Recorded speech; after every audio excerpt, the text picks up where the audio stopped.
Kaylee Haywood was 15 years old and lived in a village called Measham in Leicestershire, England, with her family.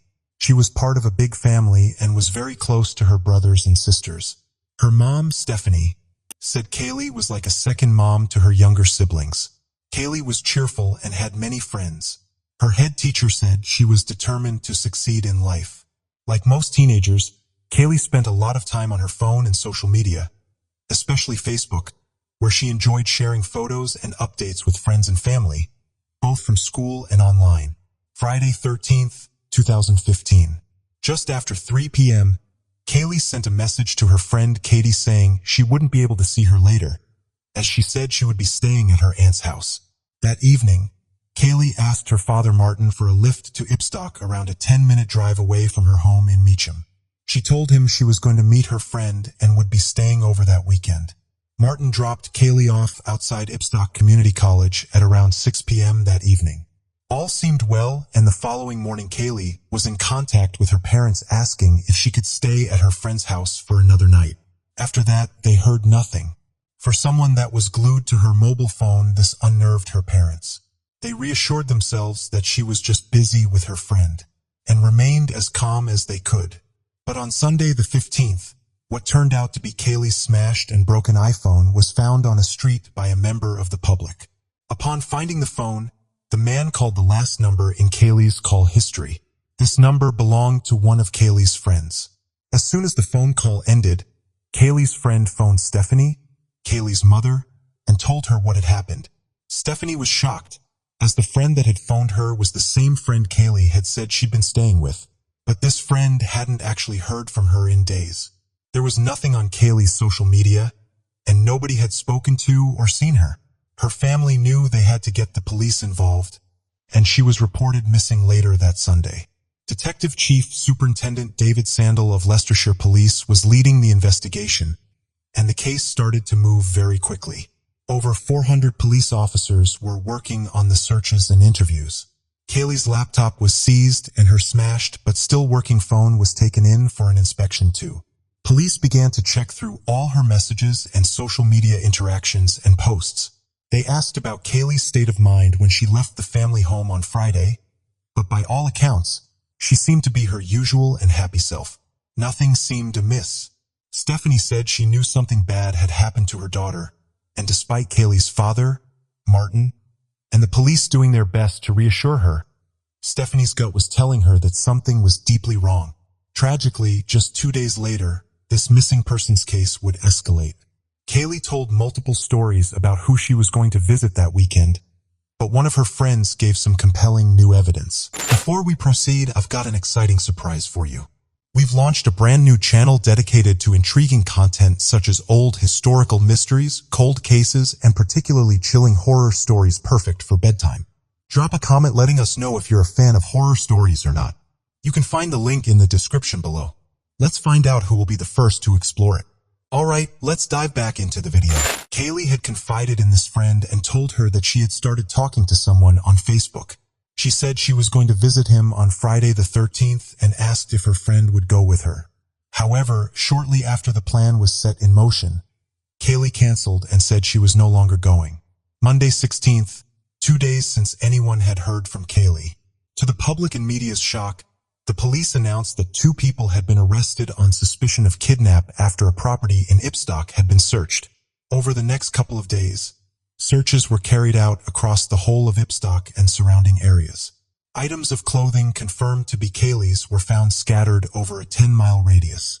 Less than 24 hours after the 2 suspects had been arrested on suspicion of kidnap, they were rearrested, this time on suspicion of the murder of Kaylee Haywood.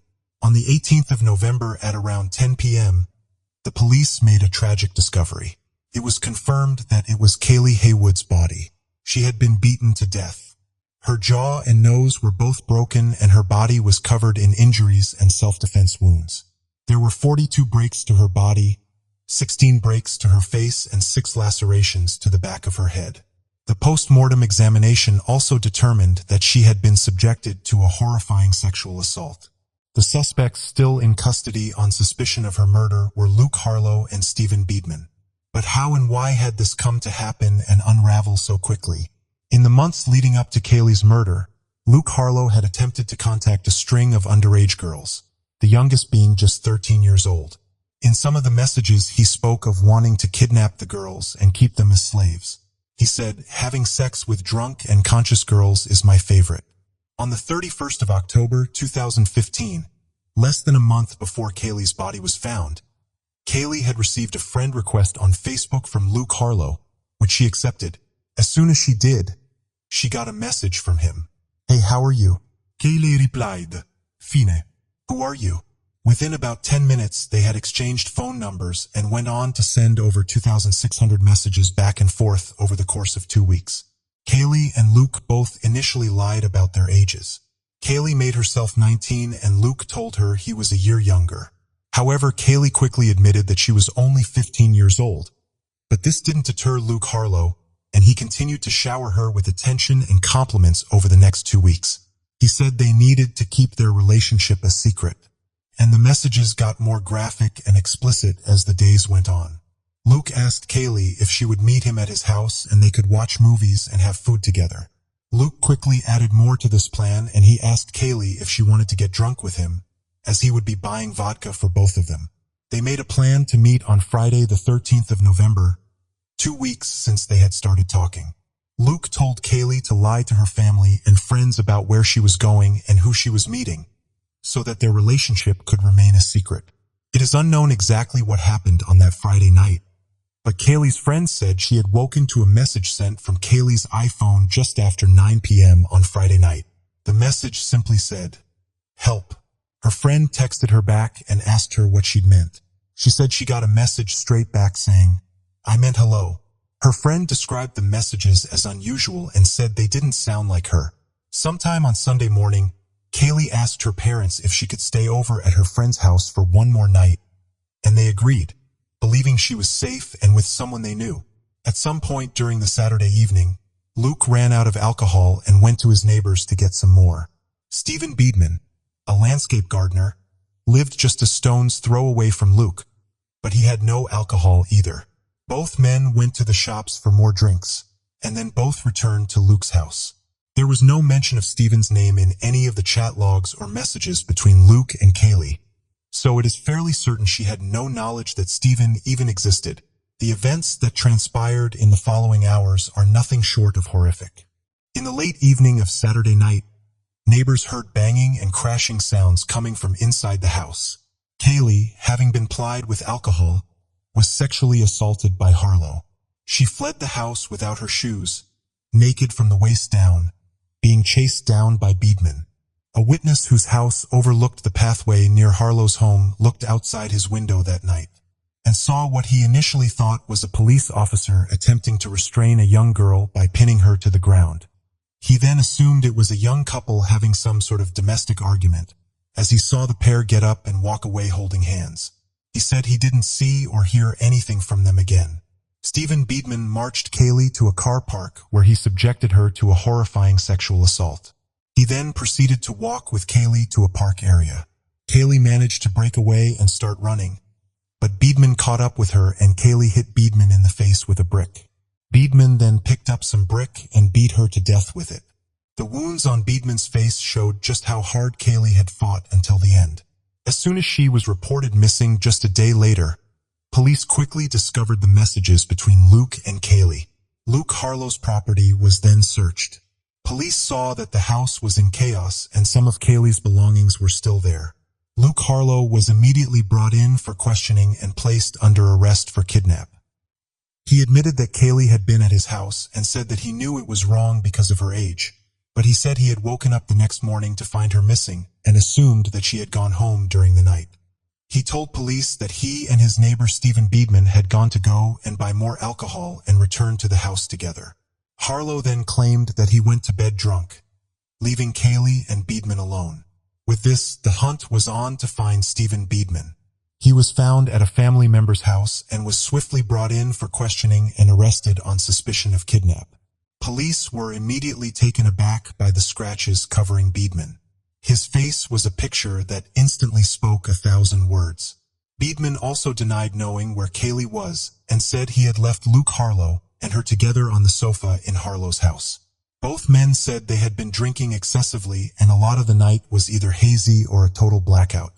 However, between the messages, the witness statements and the marks on Beedman's face, it was clear for all to see that both Harlow and Beedman were the people responsible for what had happened to Kaylee Haywood.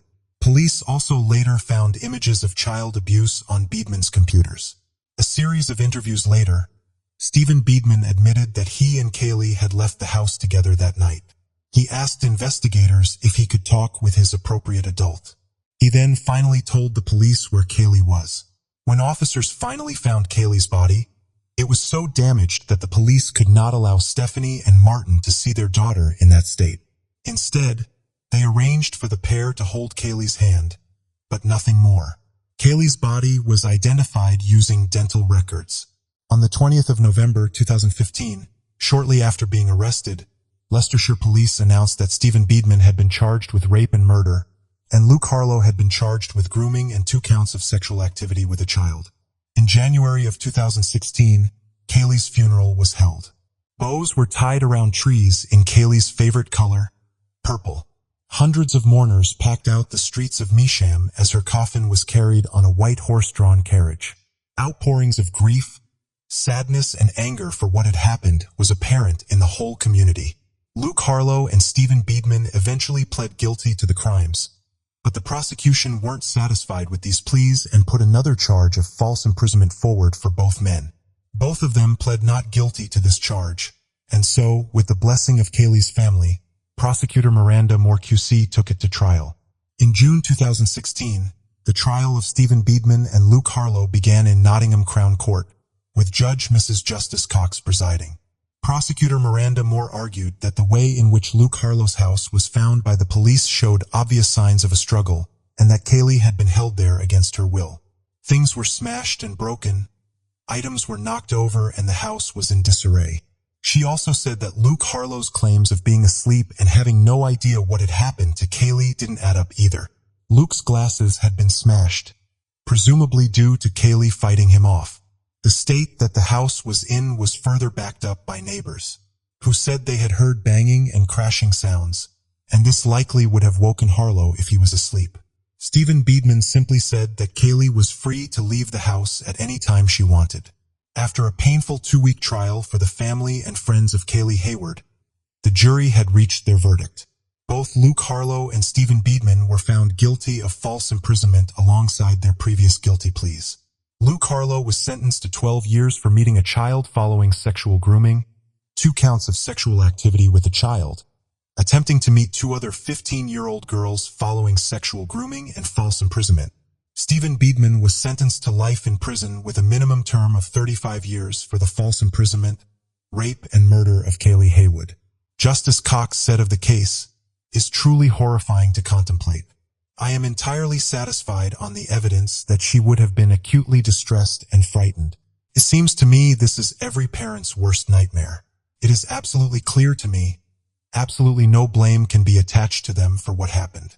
In April 2021, it was announced that Stephen Beedman had died in prison. In a statement, a spokesperson said, "The prison service cannot confirm the cause of death, which is rightly a matter for the coroner."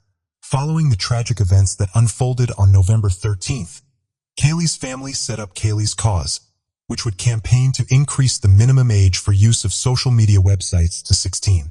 The family wants site operators to request some sort of legal document, like a passport or driver's license to prove a child's age, even if they have permission of their parents to open the account. Alongside this, a short film entitled Kaylee's Love Story was created by Leicestershire Police and Affectus Films. It aims to highlight the dangers of speaking to strangers online and raises awareness for the Cease campaign, commitment to eradicate abuse and sexual exploitation. With the permission of Kaylee's family, the film reenacted some of the events that transpired during the last 14 days of Kaylee's life. It went on to receive numerous awards and has proven to be Leicestershire Police's most successful campaign. It has now been seen by thousands of school children across the country and millions more across the world online, making sure that people become aware of Kaylee's story. What do you think about it? Tell us your thoughts in comments below. Let's continue. Dominique Ellen Dunn was born on November 23, 1959, in Santa Monica, California. She was the youngest child of Ellen, often called Lenny, who inherited a ranch, and Dominique, a writer, actor, and producer. Her parents divorced a few years after Dominique's birth but stayed close friends, and Dominique remained close to both of them. With her family's connections to the entertainment industry, it wasn't surprising that Dominique developed an interest in performing herself. After graduating and taking time to travel, she began studying acting and booked roles in well-known stage shows, including West Side Story, The Mousetrap, and My Three Angels. Within weeks of moving to Hollywood, she landed her first big role in the 1979 television film Diary of a Teenage Hitchhiker. She then went on to get supporting roles in various episodes of popular 80s television series, such as Fame, Family, and Heart to Heart.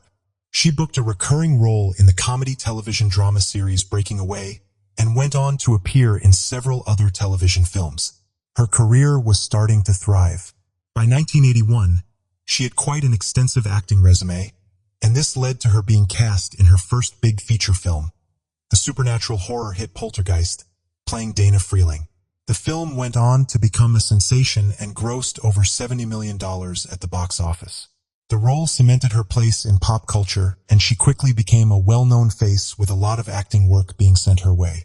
After the success of Poltergeist, she was cast as Robin Maxwell in a pilot episode for the TV miniseries V. She would never complete filming on the highly anticipated show. Dominique's versatility and capabilities as an actress were apparent very early on. Steven Spielberg was the producer of Poltergeist and worked very closely with her. He said of Dominique, "She was a treasure of natural ability." In 1981, Dominique met a sous chef named John Thomas Sweeney at a private party.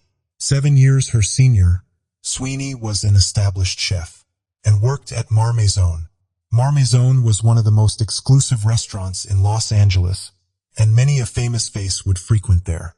Sweeney's upbringing couldn't have been further from that of Dominique's. His father was an unemployed alcoholic who frequently beat his mother, and his mother worked as a waitress trying to support her family as best she could. When Sweeney was 14, his parents divorced, and he set about making plans to move out of Pennsylvania and start a new life. He focused on being a chef and said that this dream was his ticket out of his old life. A matter of weeks after the pair meeting, they moved into a one-bedroom West Hollywood home together. However, the relationship quickly began to deteriorate due to Sweeney's jealous and controlling behavior. He stopped her from seeing friends and frequently tried to get her to quit her flourishing career in a bid to prevent her from meeting new people. The couple rode and fought frequently, and it wasn't long before Sweeney became physically abusive.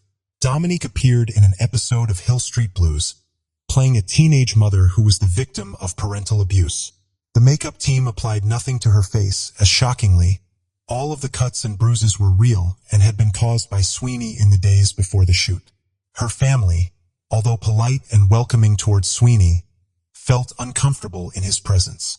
They all commented on the fact that it was very obvious that Sweeney was far more obsessed with the relationship than Dominique was.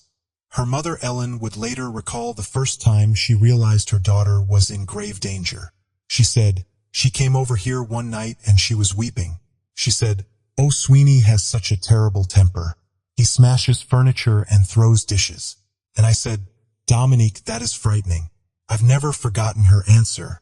She said, 'Oh, he'd never hurt me.'" According to a source, in August 1982, Sweeney pulled handfuls of her hair out by the roots. Dominique ran to her mother's house trying to escape, and Ellen found her curled upon the floor in the fetal position, cradling her head. Sweeney followed her to the house and started banging on the doors and windows, demanding they let him in. A few days later, however, Dominique returned to the home she shared with Sweeney, and the pair resumed their relationship. During another fight on September 26, 1982, Sweeney grabbed Dominique by the throat and threw her to the floor. He then proceeded to strangle her. A friend who was staying with the couple heard what he described as loud gagging sounds. He ran into the room where he saw Dominique being attacked. Sweeney denied any wrongdoing and told Dominique to come back to bed, seemingly playing it off as one big misunderstanding. Dominique snuck out of the bedroom window and ran to her car. When Sweeney heard her start the engine, he chased her down and jumped on the car bonnet. She turned the engine off until Sweeney got down from the hood. And as soon as he did this, she sped off into the night. She stayed at the home of a friend for the next few days, and her mother stayed with her too. After this terrifying incident, she phoned Sweeney and ended the relationship. He moved out of the house they shared, and Dominique had the locks changed before she moved back in herself. Tragically, a little over a month later, Dominique Dunn would be dead. On October 30th, 1982, just a few weeks after the pair had ended their relationship, Dominique was rehearsing for her latest project, V, at her West Hollywood home. She was running lines alongside actor David Packer. Dominique took a break to talk with a friend on the phone when she suddenly realized the phone call had been broken into.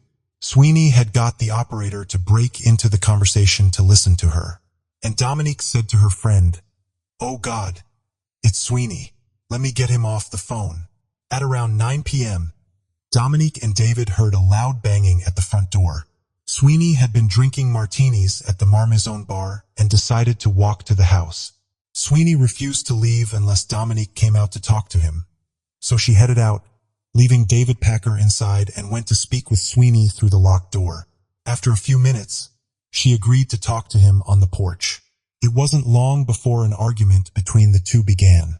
David Packer recalled hearing smacking sounds followed by 2 screams and then a thudding sound. He phoned the police straight away but was diverted to the wrong police area. He was told that Dominique's house was outside of that particular department's jurisdiction. Packer then phoned a friend and warned him that if he was found dead, John Sweeney would be his killer. Packer left the home through the back door and headed for the driveway, where he saw Sweeney in some bushes kneeling over Dominique's body. Sweeney told David Packer to call the police. Fortunately, this call did connect properly, and when the police arrived, Sweeney put out his hands in the air and said, "I killed my girlfriend, and I tried to kill myself." Dominique was unconscious and transported to Cedars-Sinai Medical Center in Los Angeles, where she was instantly placed on life support.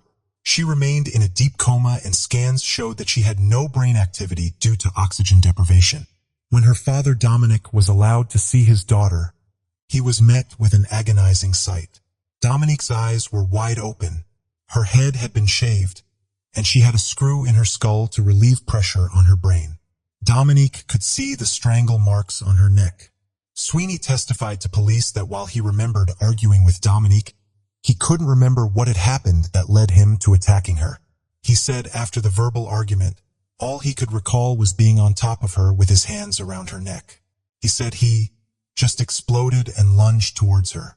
John Sweeney was immediately arrested and charged with attempted murder.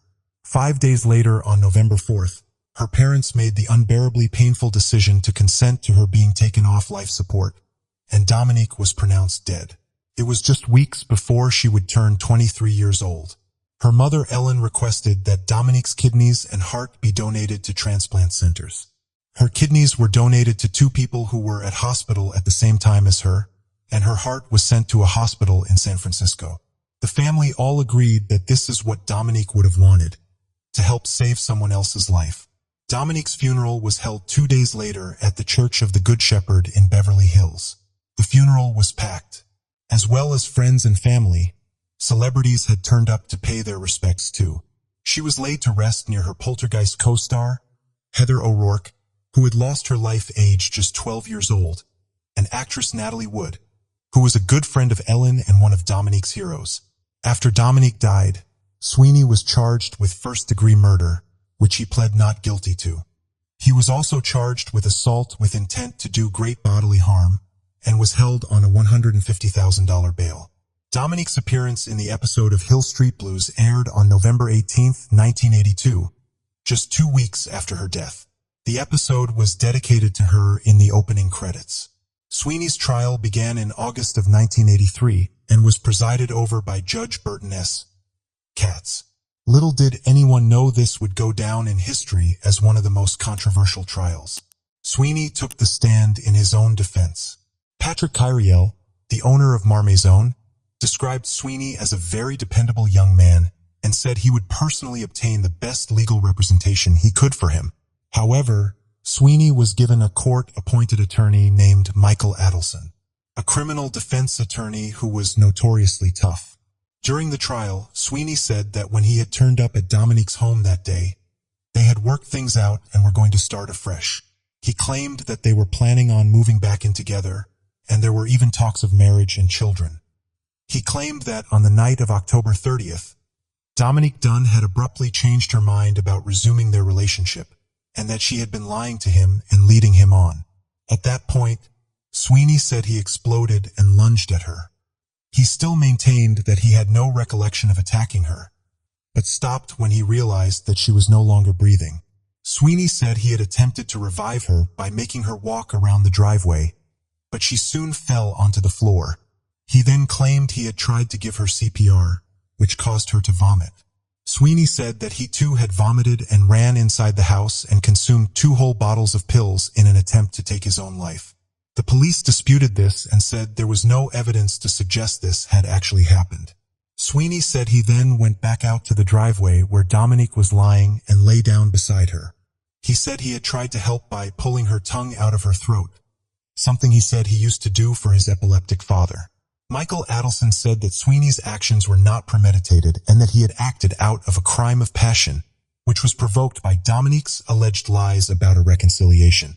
Dominique's family strenuously denied these claims and said that she was well and truly done with their relationship. A letter written by Dominique addressed to Sweeney was read out. It said, "The whole thing has made me realize how scared I am of you, and I don't just mean physically. I'm afraid of the next time you are going to have another mood swing." Deputy Frank D'Amelio was the first officer to arrive on scene, and he testified that Sweeney said to him, "Man, I blew it. Killed her. I didn't think I choked her that hard. But I don't know. I just kept on choking her. I just lost my temper and blew it again." The medical examiner determined that she had been strangled for at least 3 minutes. Police and prosecutors quickly dismissed their heat of passion defense, as they believed that given the fact she was choked for at least 3 minutes, this left a lot of time for Sweeney to regain control of himself and stop what he was doing. But instead, he continued to carry out the vicious and prolonged attack. The prosecution called one of Sweeney's ex-girlfriends, Lillian Pierce, to the stand. At the request of Sweeney's legal team, Lillian did not testify in the jury's presence.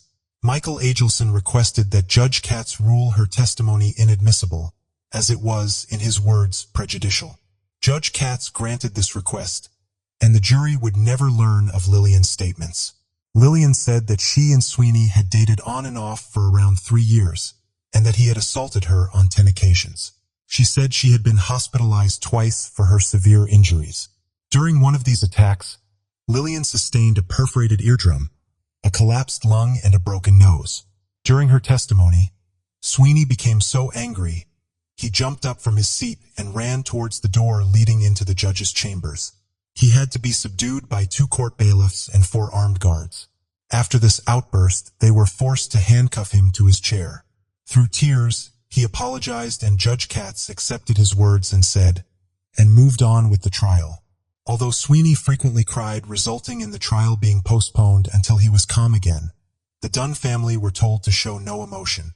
At the behest of Adelson, Judge Katz stated, "If any member of the Dunn family cries out, rolls his eyes, exclaims in any way, he will be asked to leave the courtroom." As well as Lillian's testimony, Judge Katz refused to allow testimonies from both Dominique's friends and her mother Ellen. He ruled their statements about Sweeney's abuse as nothing more than hearsay.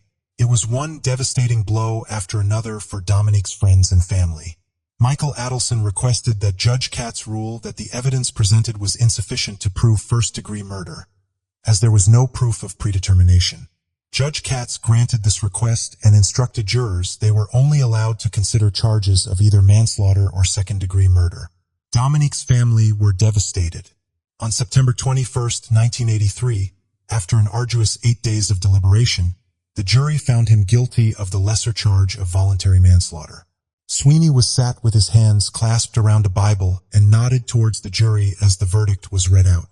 When Judge Katz told the jury they could leave as justice had been served, Dominique's father shouted, "Not for our family." Dominique accused Judge Katz of purposely withholding Lillian's testimony from the jury, which could have helped establish Sweeney's incredibly violent history with women. Media outlets quickly picked up on the outcome, and Judge Katz received immense criticism for his handling of the trial. People felt that his rulings always clearly favored the defense, and a victims' rights group founded by actress Teresa Saldana, called Victims for Victims, marched outside the courtroom in protest. A local Los Angeles TV station did a poll, which saw Judge Katz voted fourth worst judge in Los Angeles County. In November, Sweeney was sentenced. He received 6 years in prison, which was the maximum penalty possible for the charge, and he would only serve 3.5 of those years. Dominic spoke at length about the trial and his feelings towards Judge Katz. He said, "Our family has never favored with Judge Katz's charms, not even to the point of simple courtesies. For 7 weeks, he mispronounced Dominique's name, insistently calling her by my name, Dominic. People wandered in and out of the courtroom. Lawyers for other cases chatted with the clerk or used the bailiff's telephone. At the sentencing, in a shock twist, Judge Katz actually criticized the jury's ruling of manslaughter, claiming he didn't agree with it. Katz stated he felt Dominique's death was a case pure and simple of murder with malice. He went on to say, the jury's foreman, Paul Spiegel, told the media that he and other jurors were shocked by the criticism from Katz and referred to his comments as a cheap shot. Spiegel felt that the criticism did not stem from the verdict itself, but came off the back of the criticism that Katz himself had received from the media and the public. Spiegel also went on to say that had the jury heard all the evidence and been presented with everything, they would have convicted John Sweeney of the murder of Dominique Dunn. A year after Dominique's murder, her mother Ellen founded Justice for Homicide Victims, a victims' rights organization.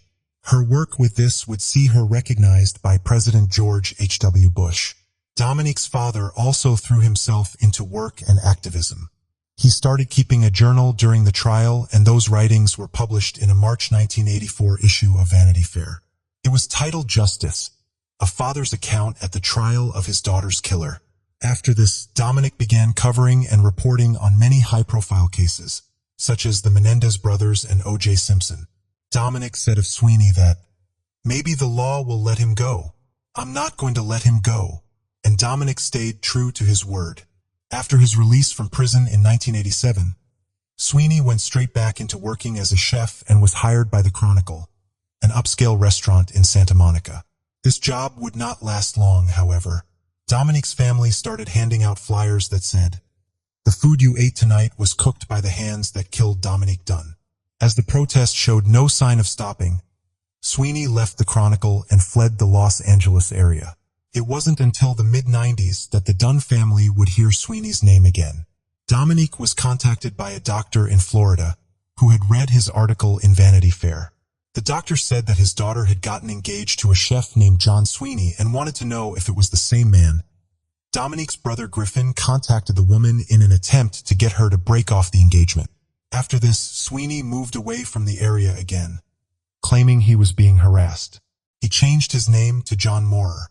Dominique Dunn admitted to having Sweeney followed and tracked and talked of this freely on an episode of CNN's Larry King Live. He said that the utter injustice of Sweeney's sentence drove him almost crazy. He spoke about a woman who was now in her 80s and who had been a member of the jury during Sweeney's trial. She had written to him expressing how sorry she was and that the verdict was bothering her and she needed to clear it up before she died. Dominic was incredibly touched by her words. After many years, her father said he didn't want to waste his life filled with anger and that he no longer wanted to spend every waking moment keeping tabs on Sweeney. The last that appears to be publicly known about John Moorer is that he was residing in San Rafael, California, working as the director of food services for Smith Ranch Homes, a retirement community. Dominique's family worked tirelessly to keep her name and memory alive and to draw as much attention to their daughter's case as possible. Her brother Griffin still works with the Justice for Homicide Victims group. Her family's activism and constant fight for justice will never be forgotten. Dominique Dunn was a bright, gifted, and warm-hearted 22-year-old. She was at the beginning of her life and undoubtedly had so much more to give and achieve. What do you think about it? Tell us your thoughts in comments below. Let's continue. Before we proceed, I've got an exciting surprise for you. We've launched a brand new channel dedicated to intriguing content such as old historical mysteries, cold cases, and particularly chilling horror stories perfect for bedtime. Drop a comment letting us know if you're a fan of horror stories or not. You can find the link in the description below.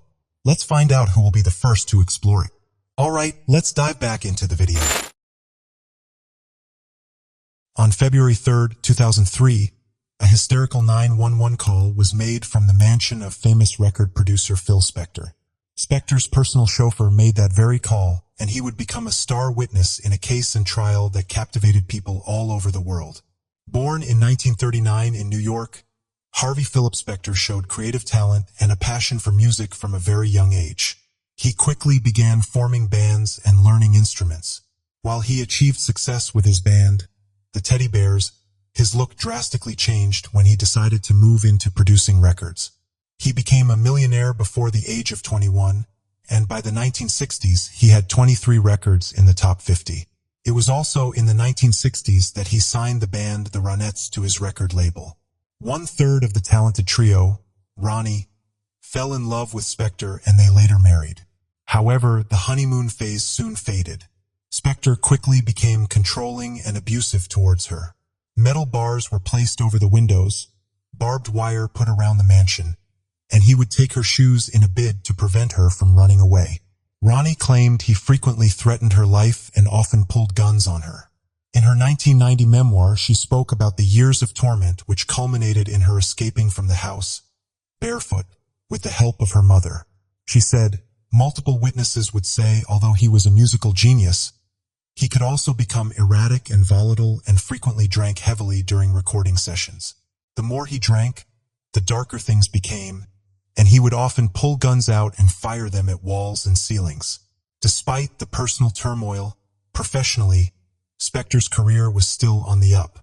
He was collaborating and working with the likes of the Beatles, the Ramones, the Supremes, and the Rolling Stones. He contributed to and produced a vast amount of hit songs, including Rock and Roll High School, Imagine and You've Lost That Loving Feeling. He also created and coined a new music production technique that people would use for years to come known as the Wall of Sound. He had well and truly reached the top of his profession and was highly sought after by various A-list artists. However, during the 80s, 90s, and early 2000s, Spector took more of a back seat, remaining virtually inactive. Rumors about his wild, bizarre, and troubling personal life began hitting the headlines once more. He was, however, inducted into the Rock and Roll Hall of Fame and the Songwriters Hall of Fame during these decades. February 3rd, 2003. Phil Spector had been driving around LA going on several dates with different women visiting his favorite spots. Over several hours he spent time at the Grill, Trader Vic's, and Dan Tana's. He had already taken a concoction of pills with a mixture of alcohol including liquor that was 75% proof. But Spector's night wasn't over. And sometime after midnight he and one of his dates entered the VIP area of the famous House of Blues on Sunset Boulevard, Los Angeles. Lana Clarkson was an American actress and model. Born in California in 1962, she quickly showed a spark for the entertainment industry. She was talented, beautiful, and had a lot of passion for performing. People that knew her said she also had great comedic timing, regularly working on her own sketches and stand-up ideas. Lana hoped to be cast in different roles that showed her many talents and versatility as an actress. By the 80s, she was achieving success within the industry. These parts were in big movies and TV shows. Fast Times at Ridgemont High, Scarface, Three's Company, and The Jeffersons, to name a few. She was also passionate when it came to helping others. She did a lot of charity work and volunteered weekly for Project Angel Food, which delivered food for those in Los Angeles affected by HIV or AIDS. As she approached her 30s, however, her career started to slow down and she wasn't acting as frequently. She decided to start a website as a way of interacting with her fans. On this site, she sold signed copies of her films as a way of making some extra money and giving her fans something more personal. In 2001, she had a serious accident, breaking both her wrists in 26 places, requiring multiple surgeries. This left her physically unable to carry on any film or commercial work for a long time. After this long break, she struggled even more to get the roles she used to, and she began taking part-time jobs to support herself.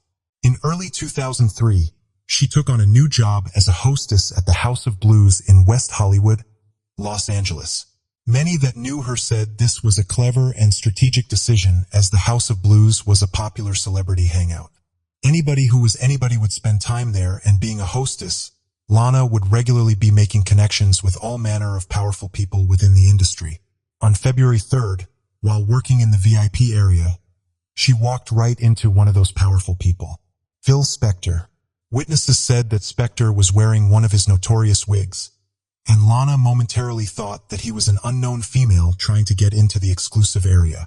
At first, she refused to entry, but upon being told he was a famous record producer, she immediately apologized and began showering him with attention and drinks. When Spector's date no longer wanted to participate in the drinking, Spector sent her home. His attention was now firmly on Lana Clarkson. It was very clear to onlookers that Spector was heavily intoxicated by this point, and was continuing to drink heavily and spiral further out of control. A few hours later, at around 2:30 a.m., Lana finished her shift and went to go and find her car. She clearly made a good impression on Spector, as after he spotted her in the street, he begged her to come back to his mansion for a drink. The CCTV footage from outside the venue shows Lana getting into Spector's car. Sometime after 3 a.m., Spector's personal driver dropped both Phil and Lana at the back door of the producer's mansion in Alhambra. It was about 40 miles away from the House of Blues. Known as the Castle, this secluded 3-acre house boasted 33 rooms and was Spector's pride and joy. The details surrounding how the next series of events came to be will never be fully known.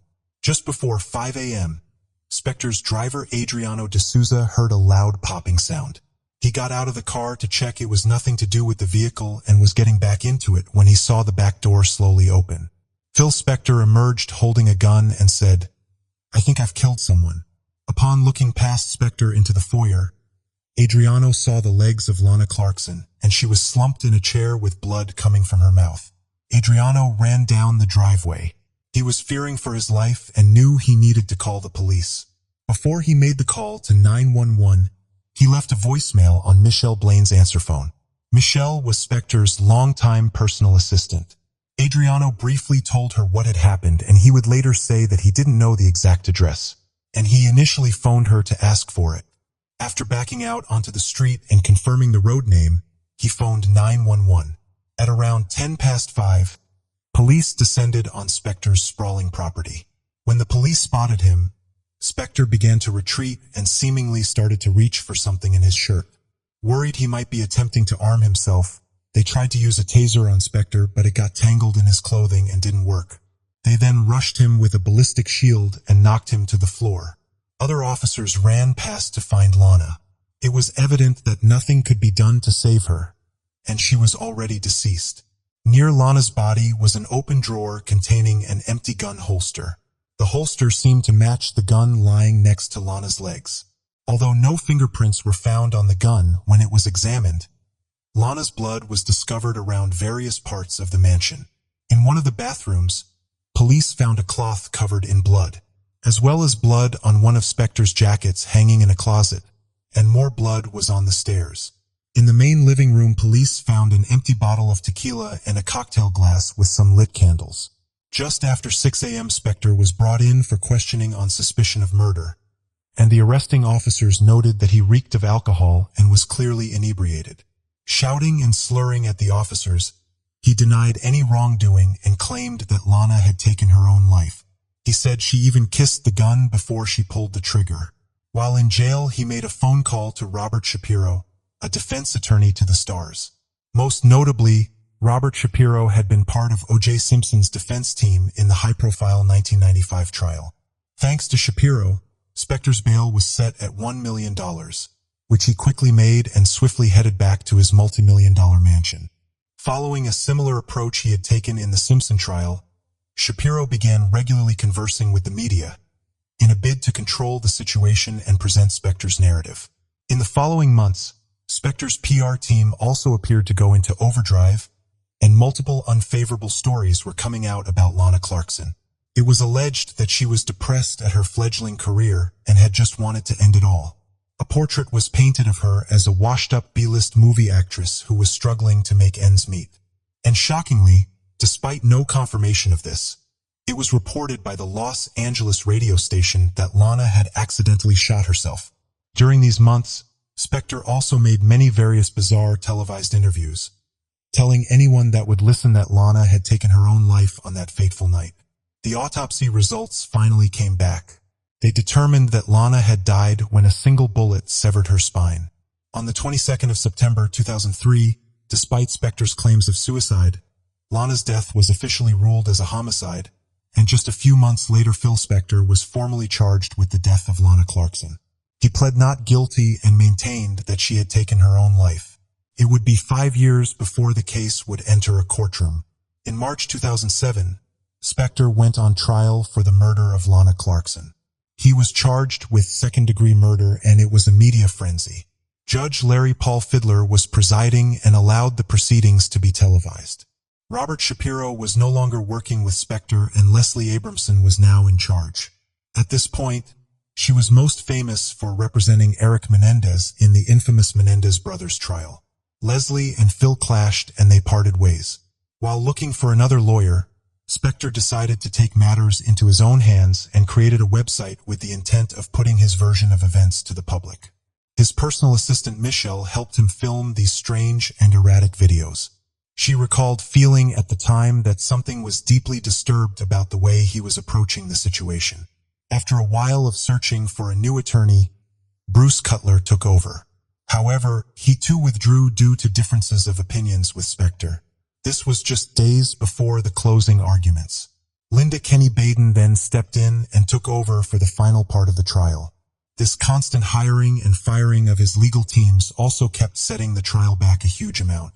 During the trial, Spector's love of guns and his history of abusive and manipulative relationships with people fueled the prosecution's case significantly. By this time, multiple women had spoken out against Spector, and many artists and assistants could attest to his erratic and volatile behavior. One of Spector's sons, Gary, said that at no point did he disbelieve anyone's account of how Spector had behaved in the past. He said it even gave him flashbacks as to what it was like to live with him. The star witness in the trial, Adriano de Souza, testified on the stand and had a lot more to say about the limo ride over to the castle. He claimed that Lana was less keen on going back to Spector's mansion, and that Spector kept putting pressure on her to get into the limo. She eventually said she would go back for one drink, and then she wanted to leave. This reluctance to go with him in the first place did little to help the defense's case. Spector's defense team painted Lana in a very unflattering light. She was spoken of as someone who seemed desperate to revive an already unsuccessful career, and in failing to do so had slumped into depression, culminating in her taking her own life in Spector's home. On September 10, 2007, the jury began their deliberations. After a week, they came back in a deadlock 7-5. They deliberated further, trying to come to a unanimous decision. But on the 26th of September, the judge declared a mistrial as the jurors were still in the deadlock, this time of 10-2. This was, however, in favor of the prosecution. This ultimately meant that, as they hadn't reached a majority, the whole process would have to start all over again with a new trial. It was a devastating blow for Lana's loved ones and the prosecution. Prosecutor Alan Jackson said he wanted a retrial as quickly as possible. He said he owed it to Lana and her family to see that justice was done. After the trial was over, in a shocking twist, Spector asked his assistant Michelle if she would marry him.